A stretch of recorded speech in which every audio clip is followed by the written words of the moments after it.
And hello YouTube, so this is Thomas Judge back once again with another instalment of my Ultimate New 52 reading guide.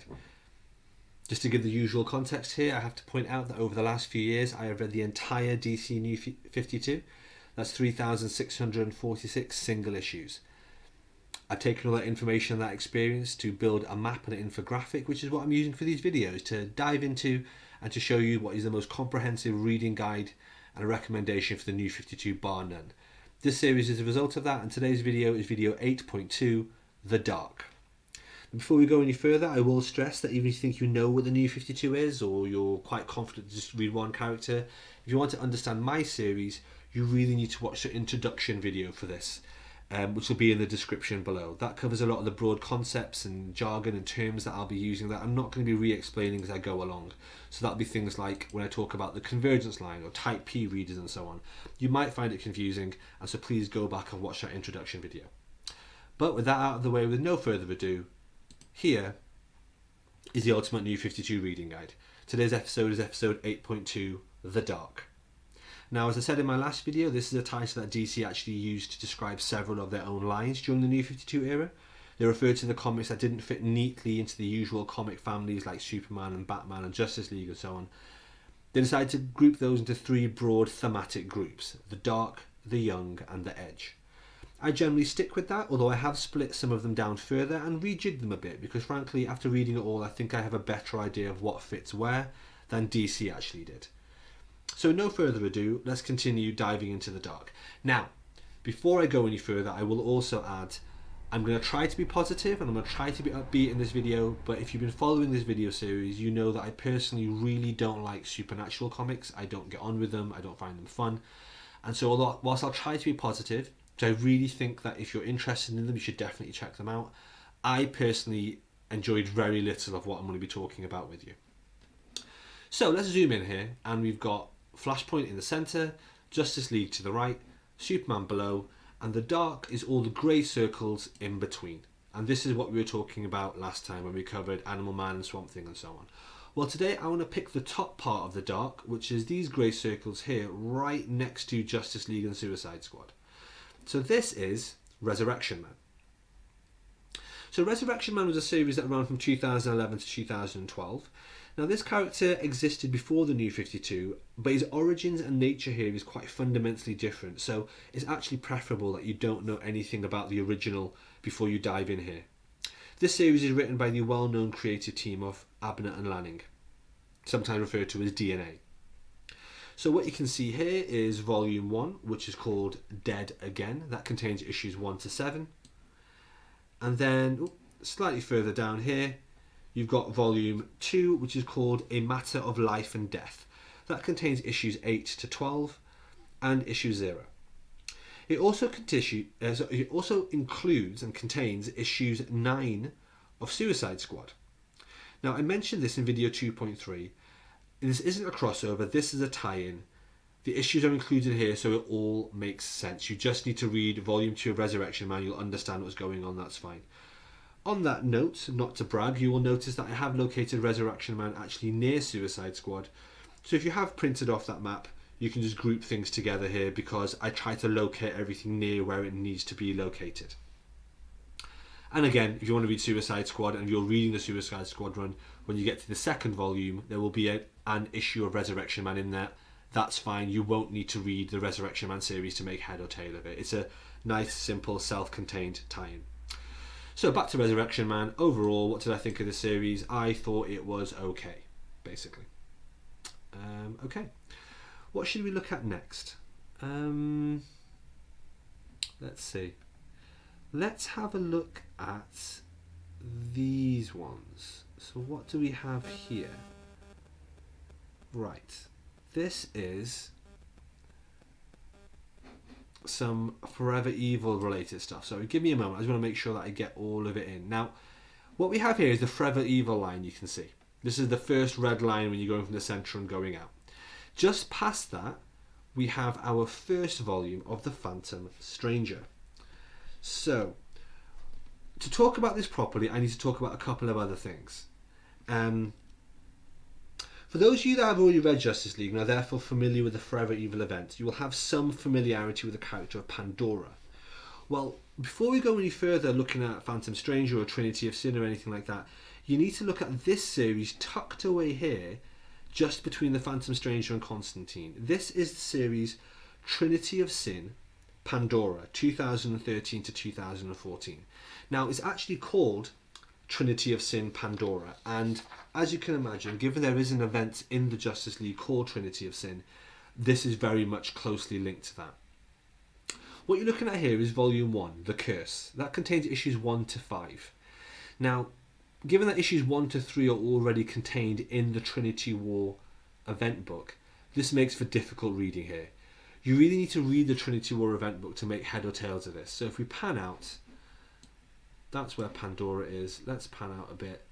And the Trinity War event book that we're talking about is here in the Justice League section. So that also contains issues 1 to 3 of Pandora. So really, a lot of the stuff I'm about to talk through now is very much closely linked to Trinity War. Okay, let's head back down. Let's get back to Pandora. So this was Volume 1, which contains issues 1 to 5. If we follow that line down, we get to Volume 2. This is called Choices, and it's quite thick actually. It contains issues 6 to 14 and the Trinity of Sin Pandora Future's End one-shot. Again, issues 6 to 9 are part of the Forever Evil Blight event, which is a massive, sprawling crossover event, which I discussed in video 2.1. So that doesn't make much sense here. Again, this volume wasn't great fun. But having read that, we're now in a position where we can talk about this, which was the Phantom Stranger that we talked about earlier. Now, this is a tricky one. This started out in 2012 and finished in 2013. Volume 1, which you can see here, is called A Stranger Among Us, and contains issues 1 to 5 and issue 0. The Phantom Stranger, the character, is quite interesting. It has an interesting pre-New 52 history. In the New 52, they've made his history a little bit trite, I suppose, a little bit dull. I wasn't a fan of it, but I know some people liked it. So that was the Volume 1. If we go down here to Volume 2, this is called Breach of Faith and contains issues 6 to 11. Now remember, issue 11 is part of the Trinity War crossover that I just showed you, and so it's not readable at all here. However, issues 9 to 11 all have Trinity of Sin and Trinity War branding, which is really odd and confusing. Don't let that mislead you when you track them down as single issues. However, it's about to get more confusing. If we stick with the Phantom Stranger and we follow that line down, here we get Phantom Stranger Volume 3. I know it's a little bit blurry, but you can see there on the title, this is all now permanently rebranded to be called Trinity of Sin Phantom Stranger. Now, this volume, Volume 3, is called A Crack in Creation. Again, it's quite thick. It contains issues 12 to 22 and the Trinity of Sin Phantom Stranger Future's End one-shot. Now, even though the name changes and it's suddenly called Trinity of Sin Phantom Stranger instead of Phantom Stranger, the numbering of the single issues continues on business as usual. Weird, I know. Anyway, issues 12 to 17 are all part of the Forever Evil event, and with issues 14 to 17 being collected in Blight. So this volume is just a mess to read without actually reading them as part of the event books, as they should be with all the tie-in material. Also, it's worth remembering that only issues 12 and 13 are collected here, but not collected in the Blight volume or anywhere else in any of the Forever Evil tie-ins we covered in video 2.1. It does beg the question of why they're branded as Forever Evil on the cover of issues 12 and 13. I don't know. Who knows why DC does these things? I'm only pointing them out because I'm hoping that, like me, you're reading these as single issues, and when you track those down, they can be quite confusing because of the way the cover and the logos are branded. Now, the important thing to keep in mind is that this series ends here and then continues smoothly on to something else I'll discuss with you in just a moment. But what you need to remember is that the Trinity of Sin series, which we're going to move on to, makes much more sense if you've also read Trinity of Sin Pandora. Now, there's no ideal way to read Trinity of Sin Pandora and Trinity of Sin Phantom Stranger, or Phantom Stranger, whatever it's called. There's no great way you can read that together. If you do want a perfect dovetailed reading order, please go on Reddit. Someone will no doubt have one. I couldn't come up with a coherent one. I'm more of a relaxed type J reader, and I would strongly recommend you just don't bother. Read either Phantom Stranger as a series first, or read Pandora as a series first. It doesn't matter. Either way, when you get to the end of it, You will then follow this line across and you find this one standalone volume. Okay, so this standalone volume is called Trinity of Sin, just Trinity of Sin. It's a 6-issue miniseries that wraps up the threads from the previous 2 series. That's a bit of a slog, isn't it? This is all a bit of a mess, and I wouldn't really recommend these series because I didn't enjoy them at all. They're all very magic based and they're all a bit rubbish. But there's Trinity of Sin, and that, like I say, grows out of Phantom Stranger and Pandora, both of which have at varying points Trinity of Sin branding. I know that was confusing, but there's literally no better way I could choose to have described that. Okay, we're now getting into some pretty random territory. So, what should we look at next? Well, actually here, right almost tucked in under the Superman stuff, we've got this other final line of the Dark issues, and this is Dial H.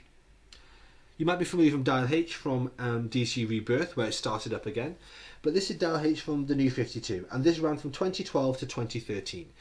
This is a fresh take on an old series called Dial H for Hero, which originally launched way back in 1966. It had a second series in the 1980s, and finally a third one just called Hero in 2003. Then it finally got rebooted here and is written by science fiction prose author China Miéville. There's nothing specific you need to know before you jump in, so let's go straight into it. This is the cover for Volume 1 as a trade collection, which is called Into You. That contains issues 1 to 6 and issue 0. Following that along, the series then ends with Volume 2, which is called Exchange. This contains issues 7 to 15 and Justice League 23.3, which, as we've discussed many times, means that's a Villains Month issue. So these are the 2 trade collections. They're all collected in one oversized hardcover here. Now, this was actually an excellent story that I really liked, so I can see why it's been collected, but it is also a bit odd. I'll be honest, if it didn't have such clear New 52 branding on the cover, I'd probably have put this in video 13 with the rest of my out of continuity comics. However, it's very clearly branded New 52, so even though I refuse to believe it's canon, here it is on the map. You'll be interested to know that this deluxe oversized hardcover is actually the 3rd and final deluxe oversized hardcover ever released in the New 52 era. Another reason why this is a bit of an anomaly of a series. Alright, back to the map. So there they are there, Dial H volumes 1 and 2. What should we look at next? We're going to get into some really random stuff here, guys. You were warned. What should we look at next? Right. So here we have I, Vampire. Now, I, Vampire from 2011 to 2013 was a popular series that has some die-hard fans. Personally, I wasn't a fan. I don't like supernatural stuff, of course, and I also question whether it's actually part of the New 52 universe, as despite the very clear branding on the cover, it contains some huge events which are mentioned nowhere else. Anyway, whatever. What you're looking at here is the cover for the trade collection 1, I, Vampire Volume 1, called Tainted Love. That contains issues 1 to 6. Continuing on, what you've got there is the cover for Volume 2, which is called Rise of the Vampires. That contains issues 7 to 12, and also issue 7 and issue 8 of Justice League Dark. As a result, this volume here, this trade collection, is readable by itself, even though the Justice League volume, which I discussed in video 2.2, that's not really readable without the I, Vampire tie-ins. I don't know, if maybe it's something where you should read Justice League Dark first before reading this, but it's kind of up to you.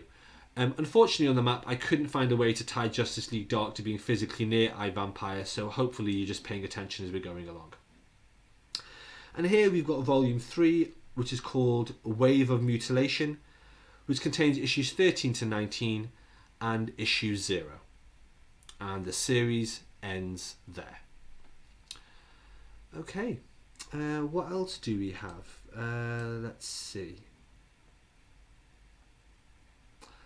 Right, okay, this is a bit of an odd one. I'm just making sure I haven't missed anything. Next to iVampire, we have Hawk and Dove. This ran from 2011 to 2012. It was a launch title for the New 52. Now, believe it or not, whether or not you've heard of Hawk and Dove, this is volume 5, and that's a volume with a big V of the Hawk and Dove series. There have actually been 4 other standalone series of Hawk and Dove before this, but they've all been very short-lived, as was this one, as it turns out. So this was initially written and drawn by Rob Liefeld, and as such, the series looks and screams 90s comics from every pore. After reading it, I learned that these characters had a huge following. I can't say I see why. It's another weird self-contained series as part of the Dark family.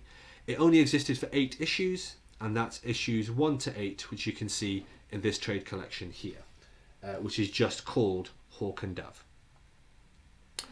Now, I'm following this along now on a line, not because the next series is a sequel to it, but just because the next series was then announced when Hawk and Dove was cancelled. So this was Hawk and Dove's replacement, as it were. So, that is a series called Sword and Sorcery. Sorry, a Sword of Sorcery. Now this launched in 2012. It's a random series that started up with the issue 0 event that happened exactly 12 months into the New 52. It's collected in one trade paperback. You can see it here, one trade collection. And this is exactly what it says in the tin. It's a Sword of Sorcery comic. I will point out it does have some slightly odd connections to the character Eclipso from the Teen Titans run. However, this connection, along with some very tenuous collections of the Suicide Squad run, are so tenuous and stupid that I really view this as being its own self-contained universe, so don't worry about it. This trade collection here, which is called Sword of Sorcery, it contains issues 0 to 8. One thing I will point out is that if you're reading it in single issues as I did, every single issue has some backup stories. Now, one of those backup stories is a thread called Beowulf, and the other is a thread called Stalker.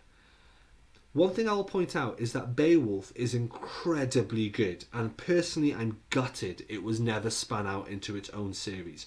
We are going to touch on it again very briefly in video 14, but really it sets up an amazing story and a fascinating world, and as such I would hugely, strongly recommend that you track this series down in single issues if you're reading it, as the backups are not collected in the trade. And while Stalker's not bad, Beowulf is amazing. Okay, let's follow this along. Again, this line doesn't mean the next thing is a sequel, it just means it was what was announced to replace Sword of Sorcery getting cancelled. And that is Katana. So a lot of people think this should be included in the Suicide Squad section of the map. Other people think it should be included in the Batman section of the map. It shouldn't be. This was launched in 2014. It was collected in a single volume containing issues 1 to 10 and Justice League Dark issue 23.1. And I've deliberately chosen not to lump it in with Batman or with Suicide Squad because it's a standalone series that has nothing to do with characters from either Batman or Suicide Squad. It's got a heavily mystical storyline and overtones, and it's basically not related to that. It's a fantastical sorcery magic story for a character that doesn't even mention Batman or the Suicide Squad. So I've included it here. It was written by Ann Nocenti, and I didn't enjoy it. Running theme you'll find throughout the next few videos is anything written by Ann Nocenti is something that I basically hate. Sorry about that. I've got no problem with her as a writer, but everything she writes just seems to rub me up the wrong way. So after Katana was cancelled, where do we go from there? Then we end up with this. Oh god, this was terrible. So this is a series called Klarion. This ran from 2014 to 2015. There's no trade paperback of this, and I suspect that's because this short-lived series of 6 issues was objectively terrible. I hated it, but I think other people may have hated it as well. Now, I normally just offer my own opinion and then leave it there, but in this case I can honestly say that I found this comic almost unreadable. I literally fell asleep in the middle of one issue, and I was reading it in the middle of the day. Again, written by Ann Nocenti. Is getting to the point I may actually have to actively avoid anything she ever touches. So Klarion got cancelled. Thank God for that. And then the next place this line goes, and again keep in mind we're crossing the convergence line here, is that we then end up with something that was released in the DCYOU era, the DCU era. And this is Secret 6. Now, Secret of Six has had previous volumes. This is volume 4, that's a volume with a big V.